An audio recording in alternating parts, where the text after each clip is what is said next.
I greet you in Jesus' precious name. It is Thursday morning, the 4th of July, 2024, and this is your friend Angus Buchan with a thought for the day.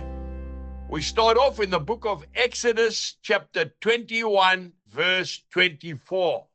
Eye for eye, tooth for tooth. And then we go to Matthew, chapter 5, and I'm reading from verse 38.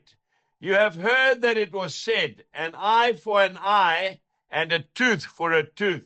But I tell you not to resist an evil person, but whoever slaps you on your right cheek, turn the other to him also.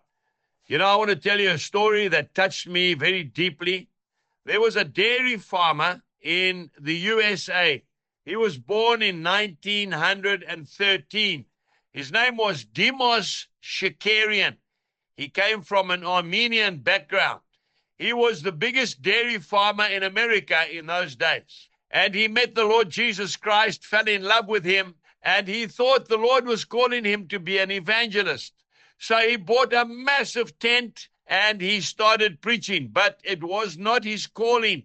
So what he realized was he was an instrument by God to set up meetings for other people to preach at. He formed the Full Gospel Businessmen's Fellowship International. It went right around the world touching businessmen.